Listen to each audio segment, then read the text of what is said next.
We're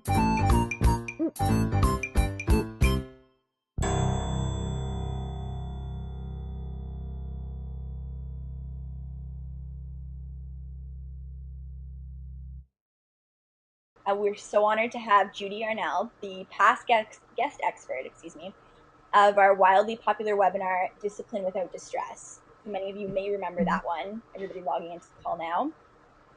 Judy's one of Canada's leading professional speakers on non-punitive, respectful parenting and family relationships. On top of being a professional member of the Canadian Association of Professional Speakers, a distinguished member of Toastmasters, and a certified Canadian family life educator, Judy's also the best-selling author of multiple books, including the very popular and previously mentioned Discipline Without Distress, which many of you may have also picked up in our stores after her last webinar. And it's actually not just been in high demand now from our audiences, but it's been translated into 5 languages. So it looks like parents and teachers worldwide now are really benefiting from all the knowledge Judy's sharing. So Judy, we are very thankful to have you back leading us through one of your expert presentations, and this is such a unique topic at that. And I know you have quite a bit to share, so I'll allow you to take it away. Thank you, and thank you for having me back. It's a great pleasure to be here tonight. And so let's get going. I have a lot to present on, and I just wanted to mention that this is copyrighted Professional Parenting Canada, and permission is given to Scholar's Choice to use the webinar for educational purposes. So you did a great job introducing me. I will just run through it again. I am a Canadian certified family life educator. I speak at conferences, and we also do a lot of webinars ourselves through Professional Parenting Canada. We do webinars on every aspect of parenting as well as some education topics. So if you're interested, be sure to check that out. I'm also a mom of 5 kids. They range in age from 11 to 22. I have 4 boys and a princess in the middle. And they're a lot of fun these days. And I got to mention, I have a new book coming out in a couple months called Parenting with Patience. So stay tuned for that one. It's a whole bunch of tips on how to stay calm and parent on. So how did I get interested in multiple intelligences? Well, I'm not a teacher in a classroom, but I am an adult educator, which means that I teach adults. And I'm also a speaker, so I teach large groups. So I became very interested in how people take in information and where their intelligences lie through my education work and conferences that I took through parent education. Through my kids, I have facilitated their schooling. They've done everything from public, private, online correspondence, French immersion, homeschooling, and unschooling. And currently I have 3 in university, so if you like this presentation, please feel free to hire me. I have to pay for all that. But it was interesting to know, I did a lot of book reading and research on multiple intelligences. And our agenda tonight, this is for all you logical, intelligent people out there who like a pattern and order and structure. This is what we're going to cover in the next hour. And then we're going to throw it open for questions. When I do this presentation live, I actually presented in all 8 intelligences to touch everybody in the audience, which is really a challenge when you're doing a webinar because you're somewhat limited. The one intelligence that people are not going to get is probably the interpersonally intelligent people, but maybe you could watch the recording later with a group of people and stop it and have a group discussion on some points. So I'm going to play music tonight. I'm going to play some nature sounds. I'm going to show you how to incorporate these things into your teaching to hit those learners that have that particular intelligence. So when I ask people, what is smart? What do you think of when you hear the word smart? People think book smart. So they think of the 3 R's, reading, writing, and arithmetic. But there are some people out there who disagree with that and think that there are a lot of different ways that people are smart, in terms of they can be musically smart, they can be people smart, they can be life smart. And I totally agree with those people in that we need to expand our concept of what is intelligent. It used to be that IQ tests would measure three intelligences. And now people, careers, and especially with our growing technology, we have different ways to get information out there and different ways people can take it in. The concept of multiple intelligences was started by Dr. Howard Gardner, who wrote a book called Frames of Mind in 1983. He's a psychologist that pioneered the fact that people have many intelligences, not the three that we currently think of. Now, Dr. Thomas Armstrong wrote a book later called Seven Kinds of Smarts, and that I found to be a little bit of an easier read in layperson's language. And the picture you're seeing on the screen is actually multiple intelligences talked about in a museum in Sydney, and I thought, this is great, I got to take a picture of that. But the book actually outlines all about multiple intelligences. If you want to read either of those books, I would recommend both of them. It's where I get the information for this webinar from. And I love this comic. I won't read it out, but basically it's saying that everybody has different talents, abilities, aptitudes, and intelligences, and we must respect them. And is it really fair to ask everybody to do the same exams and to do the same, to expect to go through the same type of learning that may not fit them? And I love this quote from Margaret Mead. If we're to achieve a richer culture, we must weave one in which each diverse human gift will find a fitting place.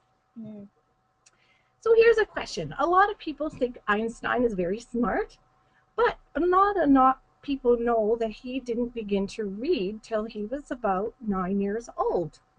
So maybe he wasn't on that linguistically intelligent scale, but certainly he had intelligences in other areas.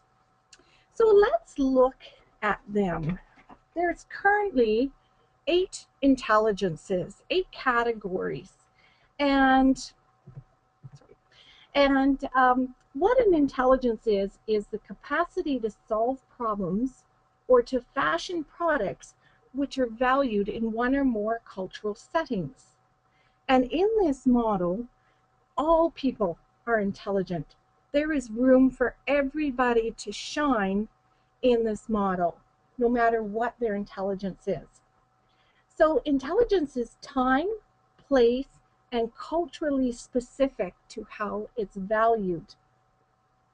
Right now, in the last 16 years since we've had the internet, probably there are certain intelligences which are more valued right now in our culture. And I definitely know for people in my age group, the younger generation, just the way they take to electronics, we call it digital intelligence, although it's not one of the 8 I'm going to talk about. But that is definitely valued in our culture right now.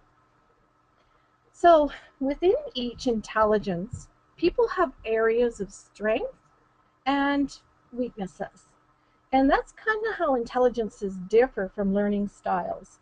Learning styles tend to label people, and rather than ask, am I word intelligent or linguistic intelligent, what we should be asking ourselves is, how am I linguistically intelligent? In what ways am I word smart? Now, Gardner uses the terms linguistic, logic, spatial, and Armstrong uses the terms word, logic, spatial. So he uses a little more layperson's language to describe these. And I'm going to too, just because it makes things a little more simple. So the top 3 intelligences tends to be the ones that are most valued in schools and are considered academic intelligences. Although Howard Gardner does not make that distinction.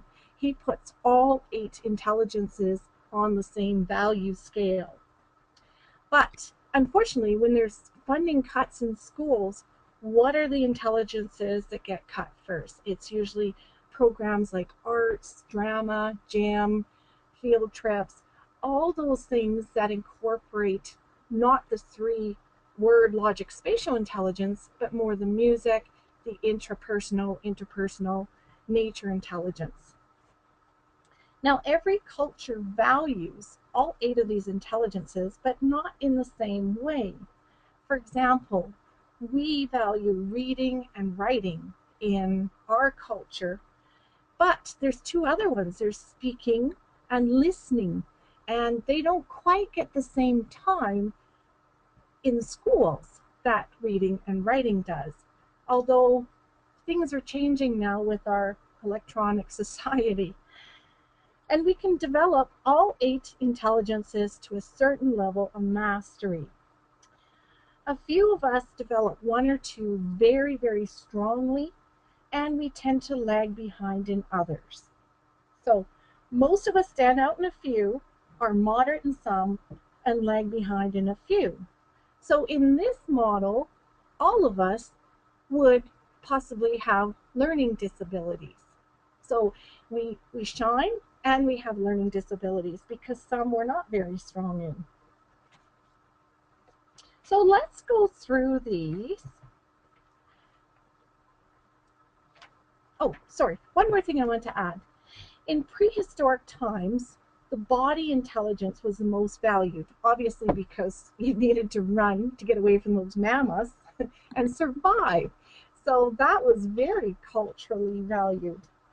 In the 50s, Silicon Valley and the logical math people who learned computer programming, they weren't considered as valued back then, but certainly now they are. And many, many tasks and jobs involve several intelligences. So we don't want to focus or label someone with one intelligence. It's where they're stronger and more moderate too. Now, we're not too sure what's ahead for the future. We may have to demand intelligences that aren't considered so important today because things change very fast. For example, in our global society, more than ever, people need people skills because we're not just dealing with our little neighborhood or community or country, we're dealing with other countries over the internet. And with information becoming increasingly available, we need more forms to take it in according to our intelligence. Usually how they learn is rooted in their strongest intelligence. And we tend to favor and love what we're doing based on what we're good at. And we're usually good at things, and those are our intelligences. So just remember, we have 8 intelligences and can develop them all to a certain level. Let's look at each one of them. The first one is linguistic intelligence, or what we say is word smart. So people who are word smart, they have sensitivity to sounds, meanings, the structure of words and language. They have an aptitude for reading, writing, speaking, and listening. This intelligence is most valued in our culture right now and probably most universal. In elementary school programs, most of resources go to helping kids learn to read in grade 1 to 3, and then helping kids reading to learn from grades 4 to 12. Yet things are changing too. Oral tradition has been around from prehistoric times, but nowadays, even more so, we need speaking, especially with webinars, and listening skills. Listening is so important when you're dealing with global organizations and communities. So children who have this intelligence love books. They love storytelling, poetry. They love the rhythm of words and jokes and anything to do with the written word. Now, when you think of careers, you probably think of writer. But there's many more careers. There's librarians, archivists, editors, translators, speech pathologists, radio announcers, journalists, lawyers, secretaries, proofreaders, and many, many more. The next one is the logical intelligence, or what we say number smart. These are people who have the ability to learn abstract concepts, see patterns, symbols, make calculations, and they love order, problem solving, and number games. Now, these children need some formal operational thinking for logic, so which kicks in around the onset of adolescence, like about 13 years. You really start to see that ability come out then. But only about 30 to 40% of people use formal operation thinking. So for many people, the algebra they learned in grade 8, they don't really need in their day-to-day lives.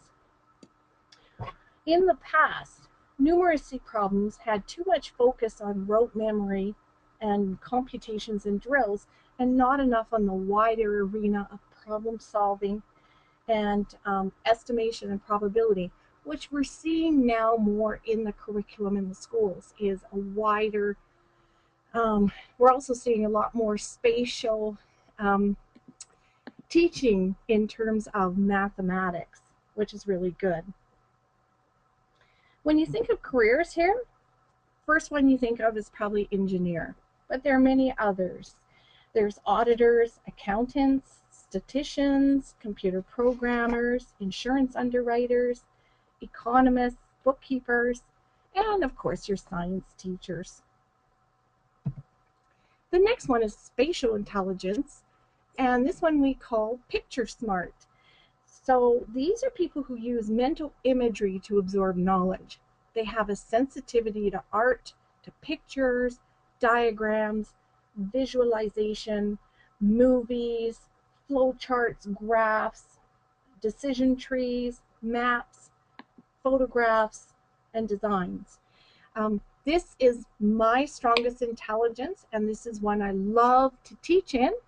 So you'll see my PowerPoint will have tons of pictures in it and movies. I just love teaching in this, but not everyone's going to learn in this one.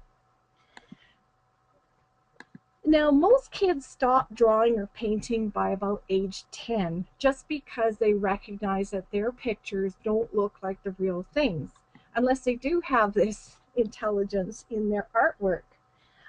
But these are people who learn through those modes.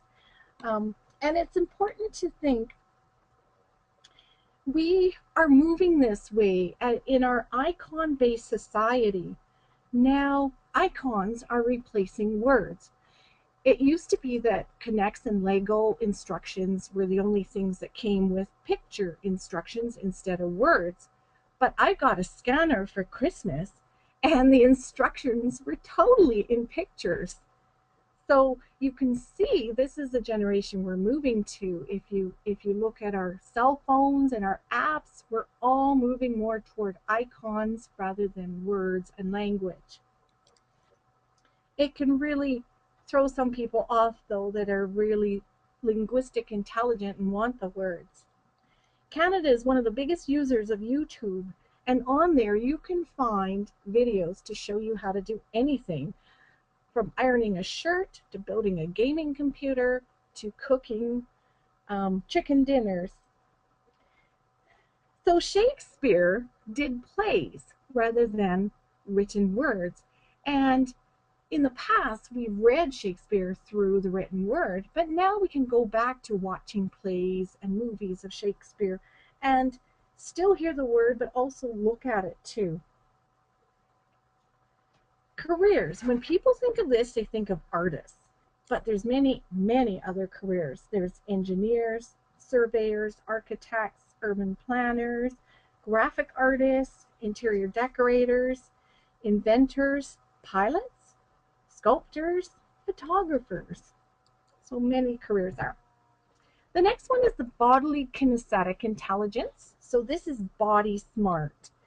these are people who have skill in their gross motor and their small motor skills. So an athlete may be intelligent in gross motor, a surgeon may be intelligent in fine motor skills.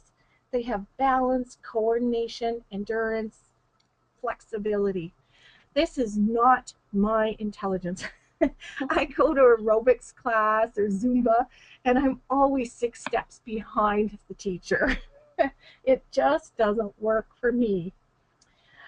These children are sensitive to touch and movement. They like to dance, they like role play, they like sports, they like crafts. And they feel things in their body. So when they say they have a gut feeling, they think and feel and learn in the body. Piaget, the psychologist who's the foremost authority on cognitive development, says that the first 2 years of a child's cognitive development is learned through the body, through their touch, their taste, and their movement, called the sensory motor stage. And that's true. You look at small children and they experience the world. Their whole brains are driving them to touch things and put things in their mouths. The other thing about this is people who have this intelligence have to move to learn. So, for example, I was reading books to my children when they were young, and one child just couldn't sit still, jumping on the sofa, running around, and I thought, that's it. I'm not going to read to him anymore. He's not listening. And half an hour later, he tells me the whole story. He has been listening, but he's taking it in through movement. So if you're one of these, you might want to watch this webinar again on the treadmill, and that way you can take it in better. One thing, when speaking, the average conference attendee in a 3-day conference looks at 600 PowerPoint slides. And that doesn't work for a lot of people with these intelligence sets. It works for the linguistic, the logical, the spatial people, but not the body, the music, the interpersonal, intrapersonal, or the nature intelligence people. They need information presented in different ways. So there's much different ways to incorporate, especially when you're speaking or teaching a large class. Get them up and moving. Give them an activity to do something. This was a video I was gonna show you, but I couldn't get it working with it going down the transmission line. But in a large crowd, there are many things you can do to engage that person, the bodily intelligent people. And you can touch the interpersonally intelligent people too by putting them into groups, assigning group works, get them doing exercises. Many ways to do that. It doesn't have to be all PowerPoint. I wish I could do that with you through a webinar, but I'm a little challenged here. Okay, so typical careers for body intelligence are, people think actor, or dancer, or Olympian, sports person, but there's many more. There's physical therapists, recreational workers, models, farmers, mechanics, carpenters, factory workers, choreographers, forest rangers, and jewelers. Who would know? The next one is music intelligence, and these people are music smart. With music smart people, I like to play music. These people can understand and create harmony. They can keep time and stay in tune. And they just get the rhythm of music so fast.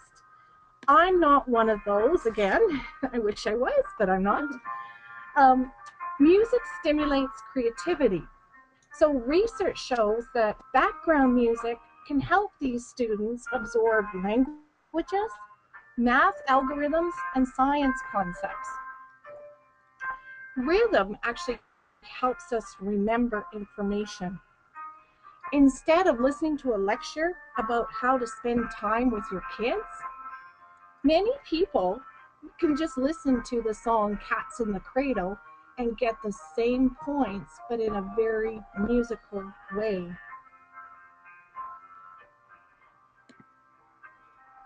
When you think of careers, you probably think of singer or instrument player. But there's many more careers.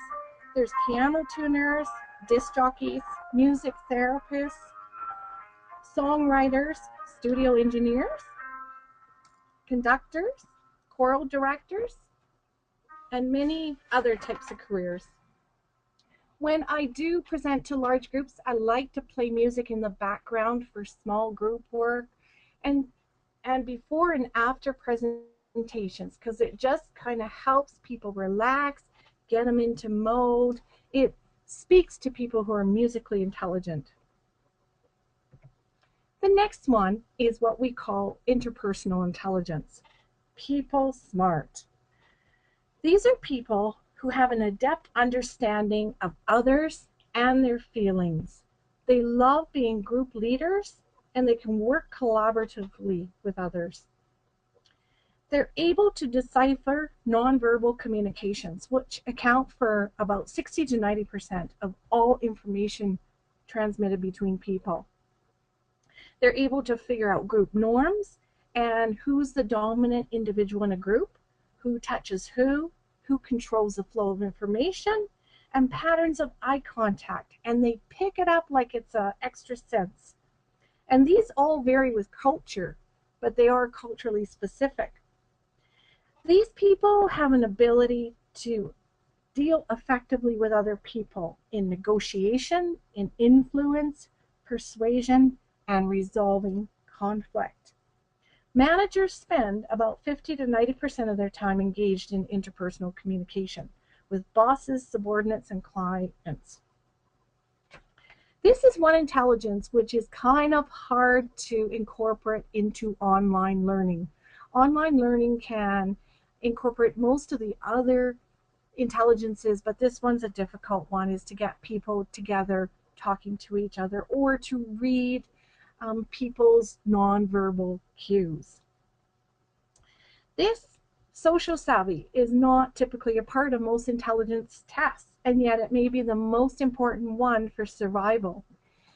80% of people who lose their jobs at work don't because of their technical ability, but because they don't relate well to other people. And success with relationships is success in one's personal life. It helps with emotional and physical health. As we're moving more from an I culture to a we culture, we need this intelligence more and more in schools, businesses, and our relationships.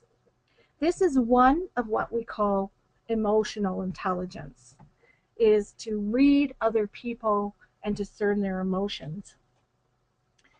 Typical careers people think are, oh, managers, but there's many more. There's principals, teachers, arbitrators, personnel workers, anthropologists, counselors, nurses, salespeople, travel agent, realtor, adult educators, and police officers. Oh. The next one is what we call intrapersonal intelligence.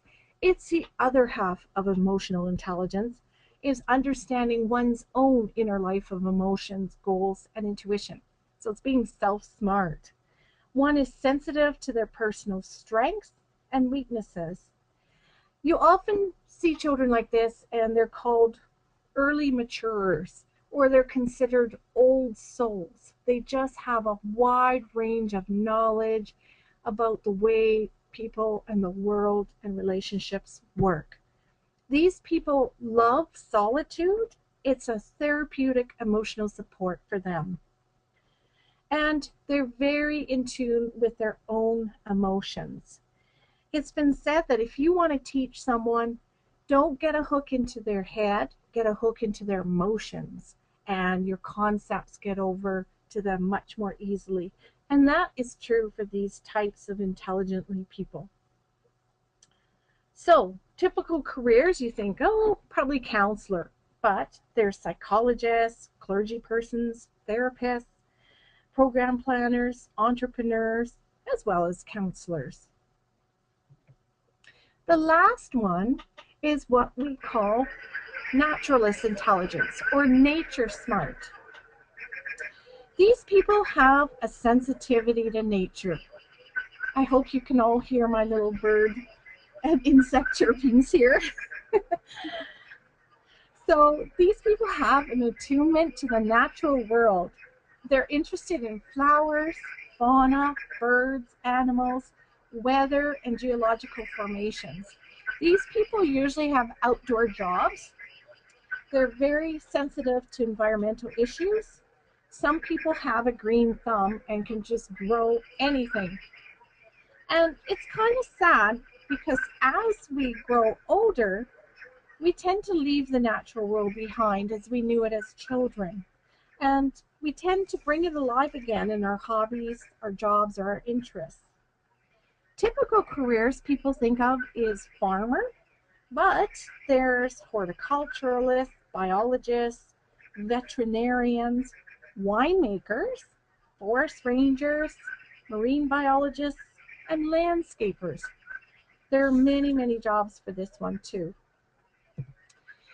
This is the 9th intelligence, which Dr. Gardner isn't too sure of including yet, just because it doesn't meet the 8 criteria, which I'm going to talk about later. This one is just being sixth sense smart. So having a sensitivity to the meaning of life. These people ask the big questions. What are the ultimate life issues? What's the meaning of life, death, purpose, and love? And these big questions can penetrate many vocations and many art forms. It's been said that many kids have existential experiences but don't share them with adults because they feel adults are too busy to listen or will poo-poo them. And significant changes in adulthood bring them back. So every society has formal roles for individuals to help with these concerns in the community. Leaders of religions, gurus, theologians, yogis, medicine men, healers, shamans, sheiks, and philosophers are all possible careers in this intelligence. So young children usually experience intelligences, all 8 of them, and definitely they tend to pare down as they get older. I'm going to just whip through here. So absorption of information is how people take in their learning through their intelligence. This is Dale's cone of experience. Some of you may have seen this, but he basically says linguistic intelligent, when you read, for the general population, when you read something, you absorb 10%. If you read and hear, you absorb 20%. And it goes up from there until you're actually doing, you absorb 90%. But for people strong in individual intelligences, that's probably more their mode of how they absorb that information. So I'd like to do a little math demonstration. And what I do is I have some items. Generally, when you think of math class, you think, okay, we're going to do worksheets. Yahoo! That's what some kids say, Yahoo! But math, and especially now definitely in our area of the country, math is becoming much more encompassing of different learning intelligences. So I'm going to show you a few of these things.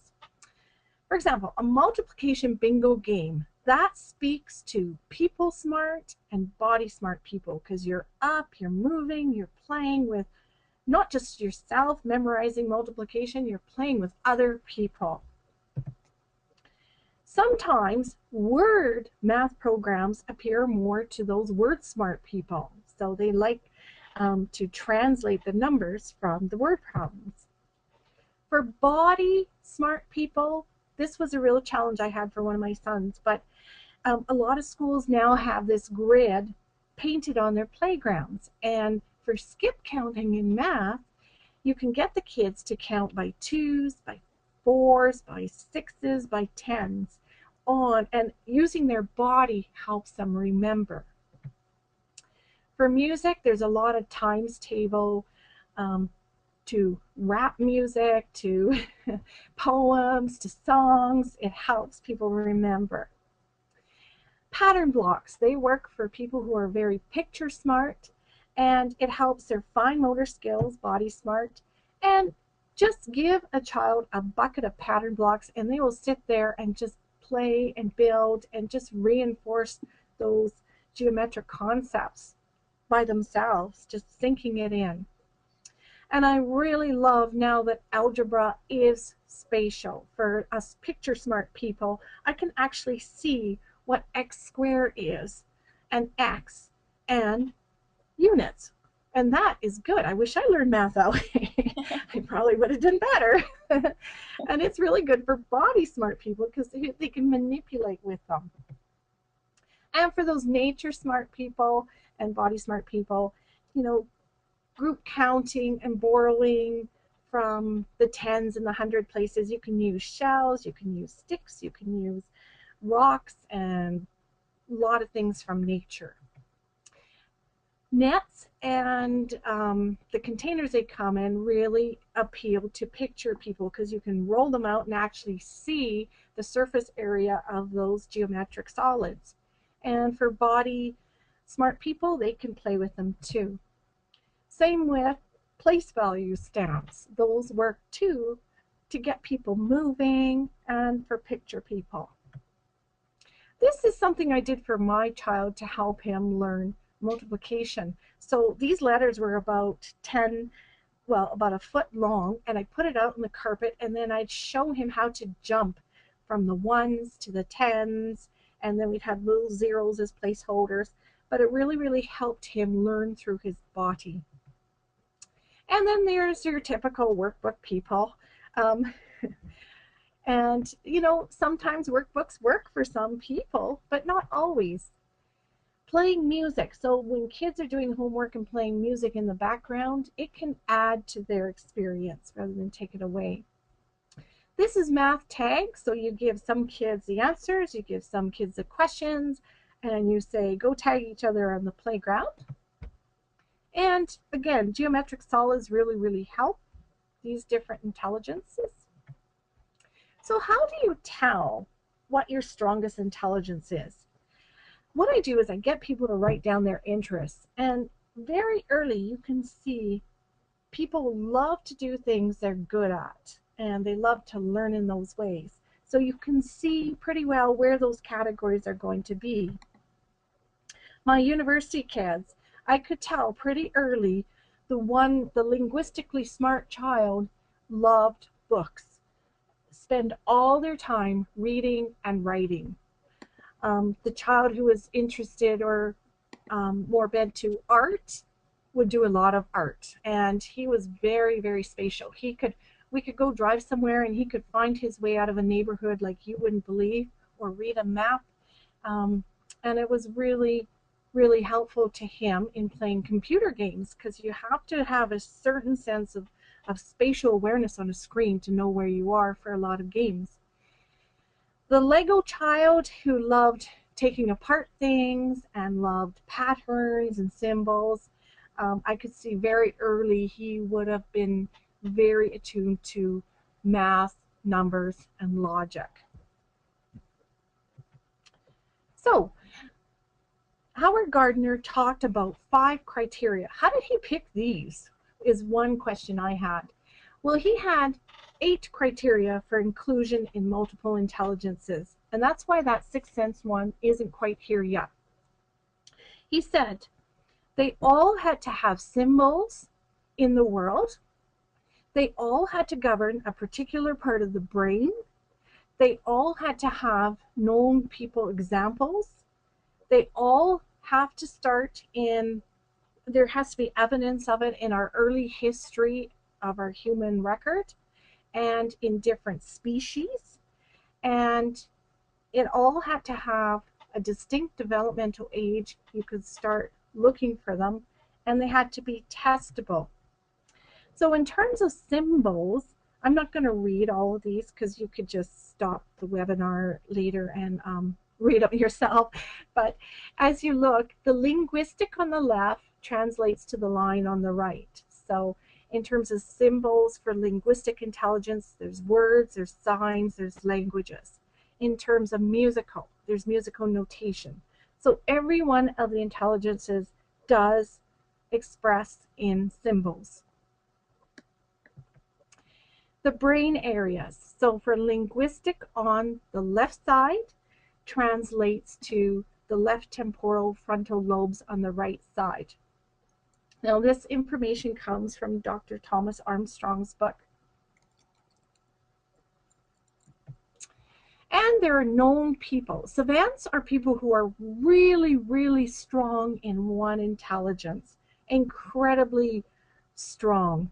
And these are some of them.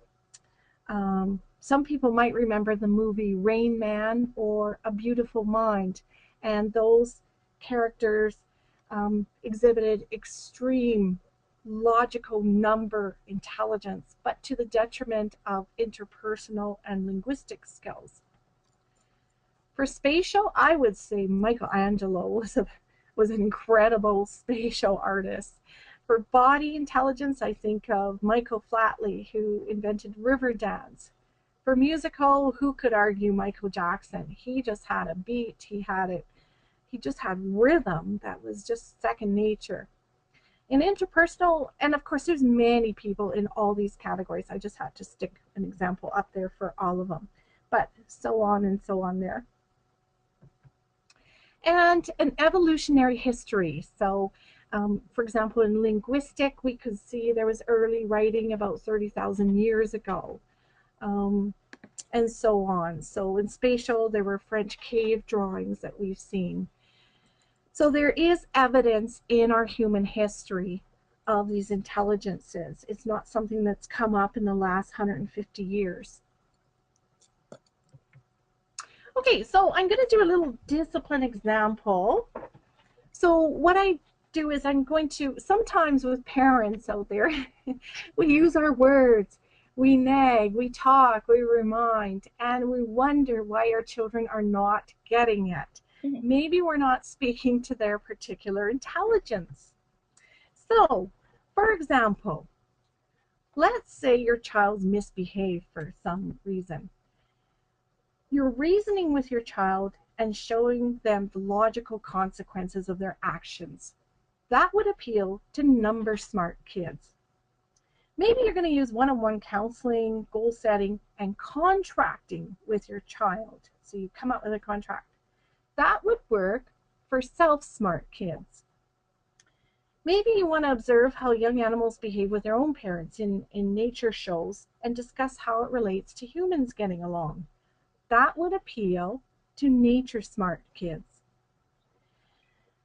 Maybe you want to ask your child to act out the misbehavior and then act out the appropriate behavior and compare the two in role plays. That would work for body-smart kids. Maybe you just want to have a good chat. Go for a walk or go for a cup of coffee. Or ask them to tape record or write down their feelings or what they could do better in the future. That would work for word smart kids. Maybe you want to use group problem solving, family conferences. That works for people smart kids.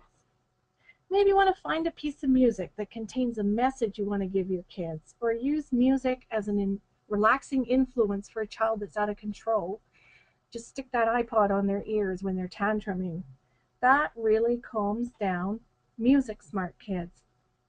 Or maybe you want to watch a movie with a moral to it. One good one I loved was Apollo 13, which had, whenever I want to talk to my kids about problem solving and optimism, put on that movie. It says it all for those picture smart kids. So look at the ways you're disciplined and teaching and see what would fit with your child's particular intelligence. So back to this, evidence of multiple intelligences in other species. So Gardner talks about how we see evidence in these different animals of the 8 intelligences. And I'm not going to read these out either because you can just sort of see them on the screen. And there's culturally valued end products. So all of these are things we value in our society, and they come from every one of the intelligences. So yes, we love books. Yes, we value linguistic intelligence and word smart people, but we also love art. We love the Olympics. We love speeches. We love monuments. We love songs.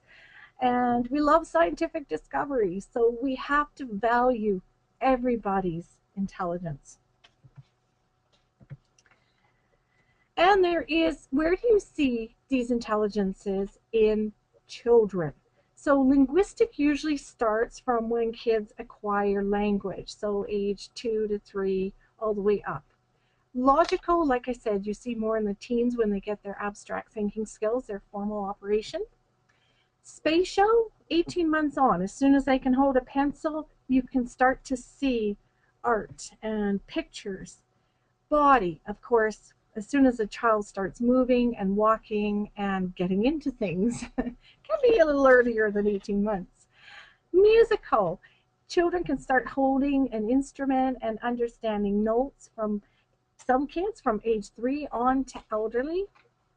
Interpersonal, you see that from birth on because they're interacting with their parents and caregivers.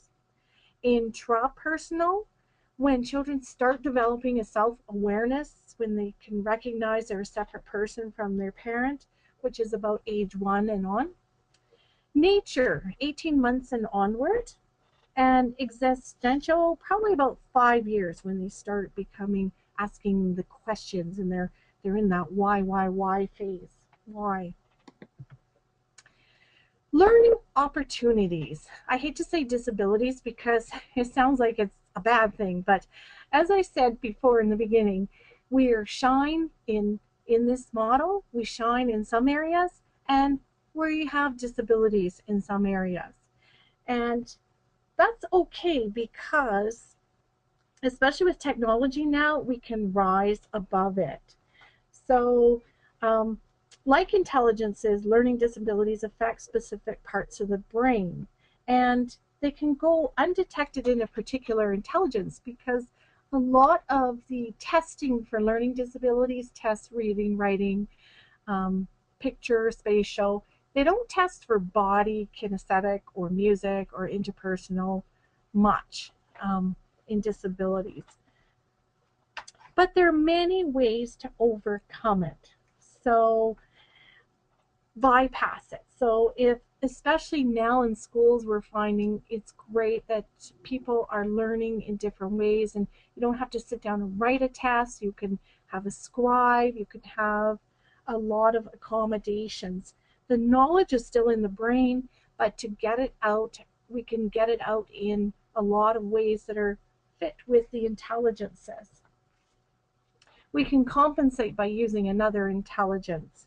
A good example of that was the movie The Blind Side, where the football player, he passed all his exams, but the teachers just needed a different way to extract that information from him and his knowledge other than from writing a physical paper test. And there's lots of resources.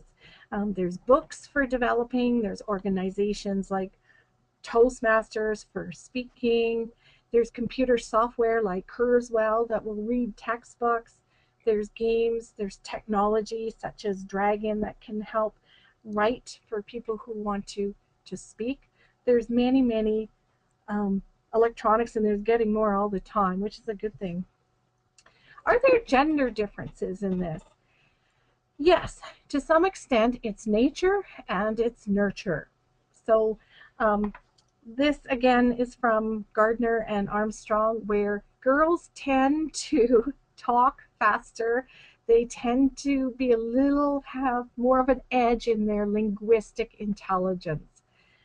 Boys tend to speak about their emotions more through their body, where girls will use words.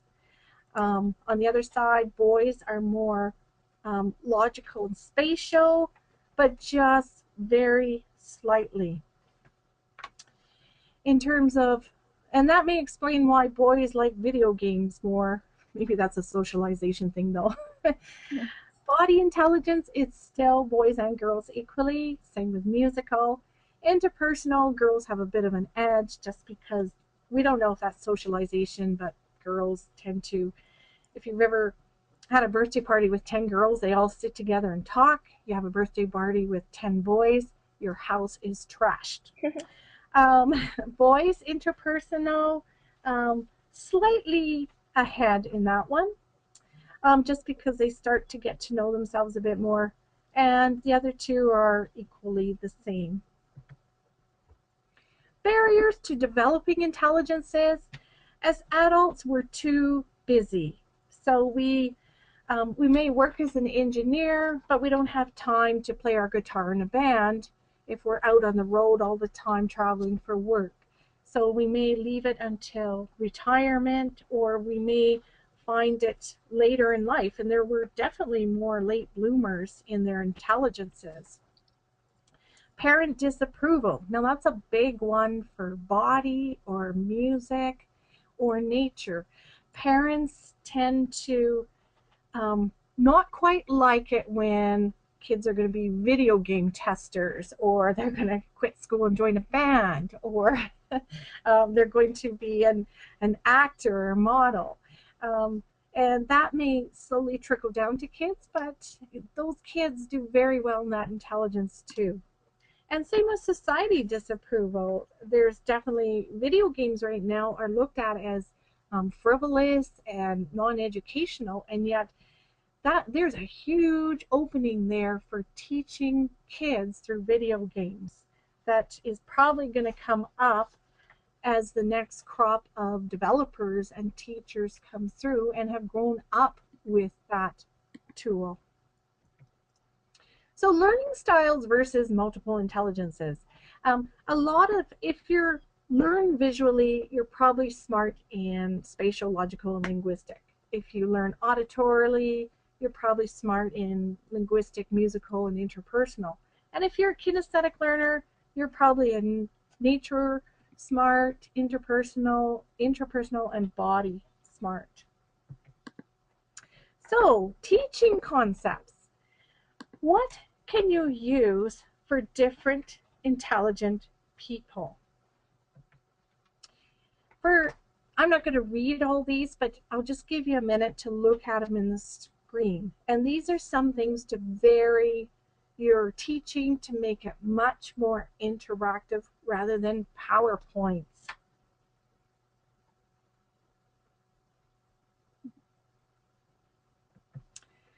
For number and people smart, here are some things. I have to say, using skits and role plays and props and costumes really work. I thought they worked when I did groups with teenagers, but it's amazing how adults really love that stuff too. When you teach adults and you bring out a costume bucket and they get to devise a skit, they love it. It brings them back to their creativity and a lot of their strong intelligences. Props are really good. I use a lot of props when I speak. So here's some for picture and self-smart. And the last two, body and nature smart. So acting out with puppets, giving them scripts to read. Nature is kind of nice. These are things to have in hand while you're teaching, and it just brings a little more of nature into the classroom or the speaking hall.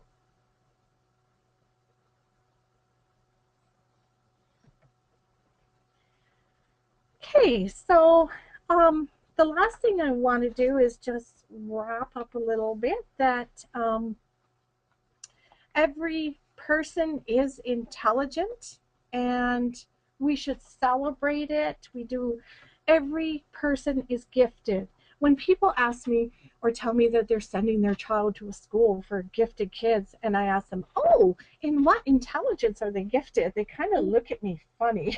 And then I talk about, oh, there's different kinds of intelligences, but I want to end. I'm going to read a little poem, and I want to end on that, and then we'll open it up for questions.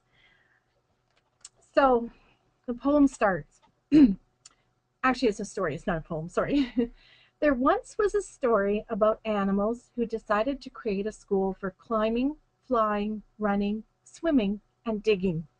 They couldn't agree on which subject was the most important, so they said that all the students had to take the same curriculum. The rabbit was an expert in running, but almost drowned in swimming class. The experience shocked her so much that she could never run as well after that. The eagle was a whiz at flying, but of course, when he showed up for digging class, he was so inadequate to the task that he got assigned to a digging remediation program. It took up so much of his time that he soon forgot how to fly. And so on with the other animals. The animals no longer had the opportunity to shine in their areas of expertise because all were forced to do things that did not respect their individual nature. In much the same way, we're doing that with our children, neglecting their gifts and talents while at the same time forcing them to waste hours in remediation classes. Eagles are meant to fly. So I just want to thank everyone for joining me, and I'd love to answer questions if people want to open that up. Amazing. Perfect. Thank you so much, Judy. Oh my gosh, I even love that story at the end there. I feel like there's so many parents and teachers on this call that came on with the intention to learn something about their children or learn something to teach their children, but they're probably learning it about themselves as well. Because there's so much in here that I'm even like, oh, I guess this is where I fall into, and that's so neat. Yeah, it's great. It's and taking a while to absorb it, like in the next couple of weeks. Look at your children. What do they play with? Do they play with dolls? Do they play with Lego?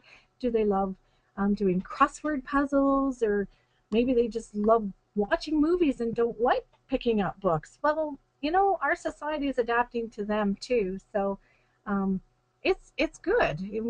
We don't want to shy them away from books, but we want every child to feel that they have gifts and they have talents. And that was probably one of the biggest challenges I had was um, the child who was strong in art always felt he never measured up to the child who was strong in math and logic. And I constantly had to give him, that encouragement and validation that yes, you have different gifts, you can do this and this and this. Um, and it's just as valued as the math skills. And I hope that worked, but No, we'll still see. absolutely. We've already got people pouring in thank yous about it because they were not very knowledgeable beforehand about this theory, and there's a few people saying as a parent, and one person saying as well as a homeschooling parent that it's helped them so much because it's definitely going to give a different outlook to every classroom they teach and every child they raise. Um, and that and that's really and when you homeschool, you can do so much. You don't have to um, teach out of textbooks. Like in schools, when you have a teacher and 30 kids, obviously textbooks and reading and writing is the most efficient way to deliver content. But when you have a smaller group, you can do it in so many other ways. You can watch movies, you can go on field trips, you can um, play board games that teach the same concepts and appeal to those other intelligences. Absolutely. Um, so on that note, we'll open it up for questions, and we do have a few coming in already. Um, Actually, one I have for you personally, Judy, is because you're such a big advocate of the this whole multiple intelligences theory. Um, Somebody asks if you have any opinions about how to maybe influence the public school system to take on more of this approach to focus on the different intelligences instead of just really keeping them sectioned into the hard curriculum. Well, I think probably the best way to influence happens at the local school level, because I know definitely in Alberta our whole education mandate is focusing more away from content to competencies.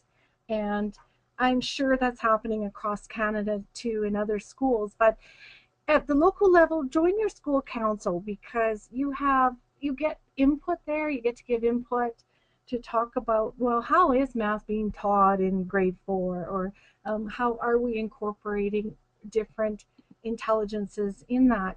And teachers have quite a bit of leeway on, they have to meet outcomes, but they do have a lot of ways to teach. And I think I've definitely seen in the classrooms in from grades 1 to 12, there is a lot more awareness of multiple intelligences and a lot more implementation in the classroom. Now, when you get to university, that's a whole nother story. When and they could do a little bit better there, where one speaker for 400 kids. I'm sorry, but you can make it more interactive. You don't have to stand up there and talk for 3 hours on PowerPoint. So, but in the school systems, I do see a lot of evidence of it.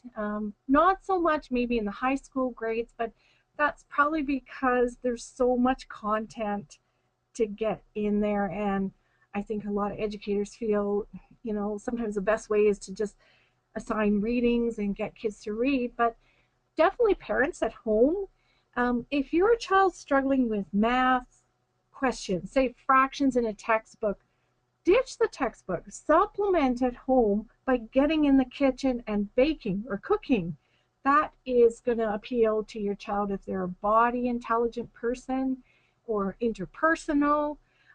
That will drive home those concepts more than figuring it out in a piece of paper.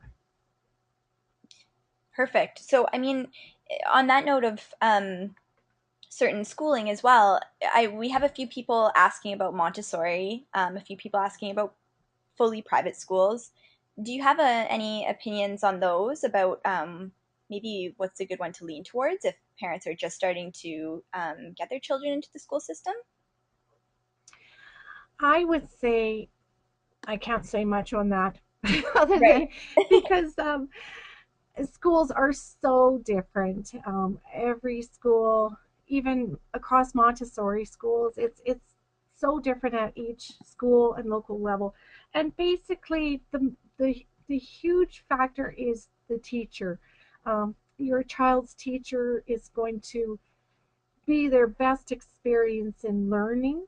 Um, and I think definitely in Alberta and probably all across the provinces, there is a set of outcomes that every school has to cover. So whether you go to send your kids to a private school, or you um, put them into Montessori, there are, you know, the science curriculum for grade 3 is going to be the same outcomes no matter what. Now, Mhm. each school has give on how they're going to cover those outcomes, and that may be different between each school. But it's hard to say across the board where to put kids, because the curriculum's the same, the outcome's the same, but every school is different. Go and visit and find out if it fits with your child. And I know definitely in Alberta, you can change every year. You can, if a school isn't a good fit for your child, then try a different school next year. A lot of people do that. And over the school, your children are going to have some good years and some not so good years. And there's a lot of learning in that, anyways. Perfect. That's great advice.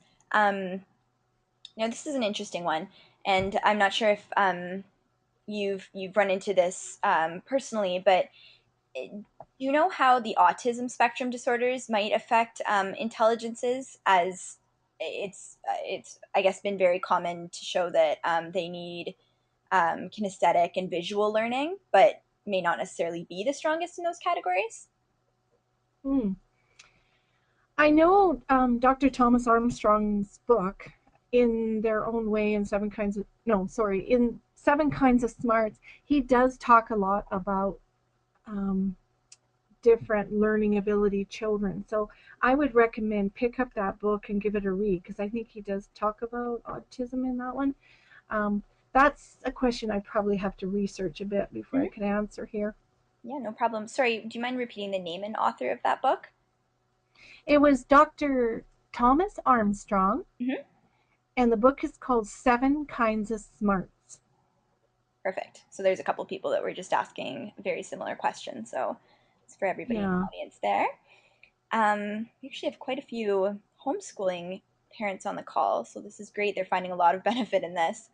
Um, Now, there's an interesting question. Somebody asked about whether or not there is a simple questionnaire for students or their children to fill out to help narrow down which intelligence they are. But is that something like, is a questionnaire something that would only really benefit a linguistic intelligence? Or is that something common to Oh, do to give a well, questionnaire? there are some written questionnaires, and I think I have a copy. Um, but there probably are some online too. If you just Google multiple intelligences, how to tell, you'll get some questions. And yeah, they'll just that's in word form, so that's what you're going to get. But there are specific questions, and I know Dr. Thomas Armstrong has a whole list of questions in the back of his book too, the Seven Kinds of Smarts book. He has questions for children, and he has questions for adults. Okay, perfect. Just filtering through all of these questions here.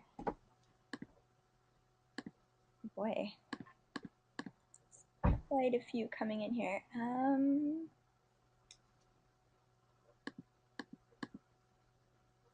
Hmm.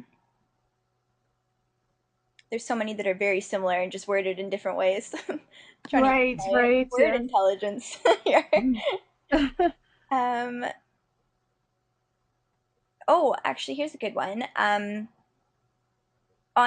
I know there's a lot of opinions about what ages that people should do testing for learning disabilities. Would you say there's a good? I know you mentioned the ages at what age children start um, exhibiting their certain intelligences, but is there a good time to really almost figure out which one is their strongest? Like, is there an almost an age where it's better to assess them? Well, in Alberta, most it is expected that children can start reading by the end of the grade 1 year, Hmm. which I think is a little hmm, too early. It has come down a bit.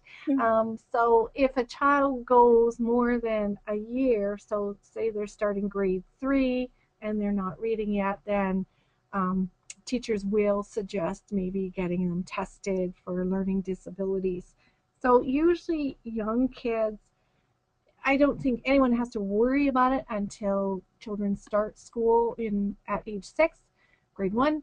And if teachers recommend they get tested, generally, I have a child with a learning disability, and it's recommended they get tested about every 3 to 4 years, just because it can change too as they grow.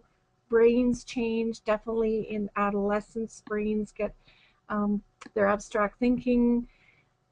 It does change. So I would, if your child's not reading by about 9, 10, maybe you might want to get them in for that. And then I'm a definite advocate of testing, just because later on they're going to get supports. And testing does get them supports. Definitely in post-secondary education, we got amazing supports to help my son um, with his university. So that was great. And they do need an up-to-date test by within 3 years of starting. So Hmm. yeah, but if parents are concerned about not reading, not speaking, those kinds of things, those are things you might want to run by your family doctor or run by the teacher and see what their opinions are too. As a parent, you make the ultimate decision on where to go, but yeah, it's, and also you can supplement at home with different ways of addressing these intelligences. I I did that so much that I thought, okay, I might just homeschool because Mhm. I hate doing this at night. It's called after schooling. But you can definitely supplement if they're struggling in school, rather than giving them more worksheets of the same thing. Definitely present things in different ways and make it fun, fun, fun, fun. Don't make it a drill. On that topic, actually, like I mentioned before, there seems to be quite a few people in the audience that are mentioning being homeschooling parents. And somebody asks, do you find there's a good suggested way to teach more than one multiple intelligence at once if your group of children that you are homeschooling, if you're homeschooling multiple children, to kind of keep them all involved, despite Yes, whether or not that is their intelligence? yes, you can. You know, take Shakespeare, right? You could read a Shakespeare book, you can show a Shakespeare movie, you could take them to a play, you could just play music with Shakespeare. You can do a few things, and it's going to appeal to some or one of your children. But again, when you're homeschooling, you're not teaching the same things to everybody, although sometimes you are. But it's good to get at it at different ways. So presenting, say, multiplication through a game, or through just jumping on the trampoline, or through using those little shells and rocks to group. So try as much as you can to to address all the intelligences. As much as you can, get away from workbooks and textbooks because they tend to only work for the word smart kids and the number smart kids, not so much for the others. Mm. And do you find that there's a big impact on whether or not the child is more introverted or extroverted for how they fall into those categories? Oh, that's interesting. Um, I would say so. I'm not sure Howard Gardner would say so, but definitely those are dimensions of personality. So introverted children get their energy from being alone, being quiet in their inner world. So reading or reflecting or just spending time by themselves. Extroverted children gain their energy through being with other people in noise and busyness and parties um, so I would say both of them can do well in either interpersonal or intrapersonal intelligence, but it's where they feel the most drained. So, for example, an introvert may do a lot of group work with people, but go home and feel really tired.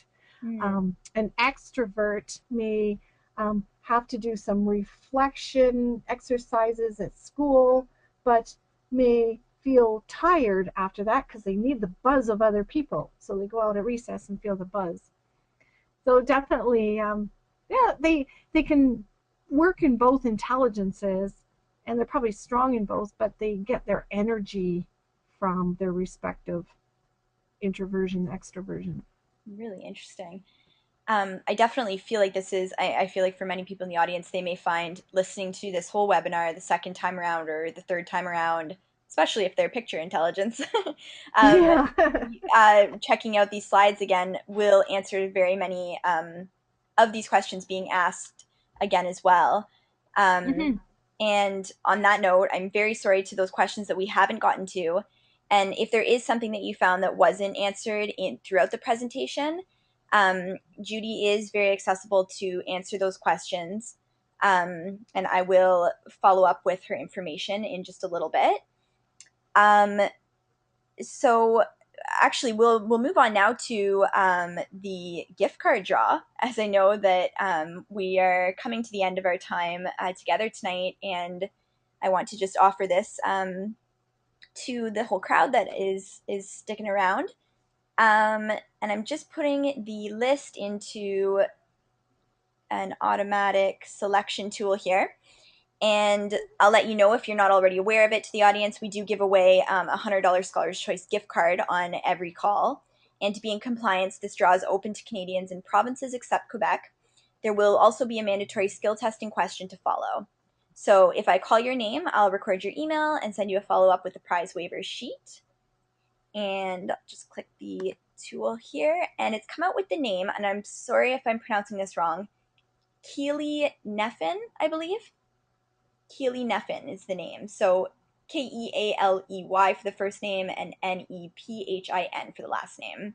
So I will be contacting you. Congratulations. So thank you so much, Judy, first of all, for leading another amazing call.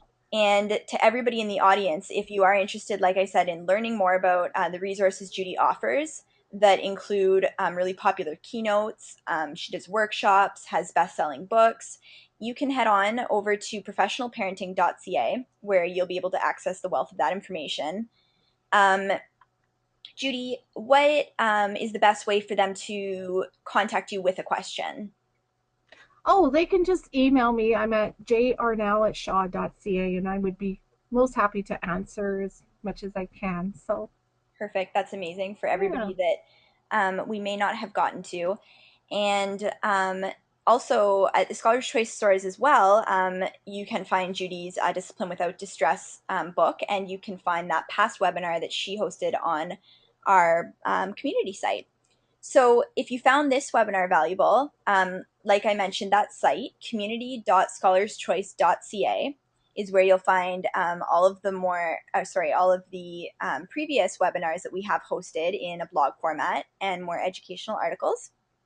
So this specific recap, this will be available next week on Thursday, January 16th. So that'll be within a blog post on that community page, and you can listen to the whole thing over again in its entirety. And you can take a look at all of the slides, pause it, share it with whoever you would like to. That would be awesome. And you can join our Facebook community that's now well over 8,000 members at facebook.com/scholarschoice.ca. So that's great for when we're releasing new content, especially about these webinars. We usually inform people on Facebook first. So if you join us there, you'll get first access to the registrations. And if you have any feedback about this webinar, you can definitely let us know on our Facebook page as well. So we hope now, I guess, that you guys are really leaving this call feeling inspired and empowered to parent, to grandparent, and to teach children just more effectively with the knowledge you hold about multiple intelligences, and even just carry this theory into your personal teachings and the raising of your children to help them flourish. So, Judy, is there anything else that you would like to wrap up with at all? No, I just want to say, great. Keep parenting, keep teaching on, and doing all the good work everyone does out there. And thanks for having me today. It was a pleasure to be here. Absolutely. It was a pleasure for us to have you, and we are getting so many thank yous from the audience members directed right at you. And thank you to everybody for joining us. And on behalf of Scholar's Choice, we hope you have a wonderful night and that we see you on our next call. Have a great night, everybody.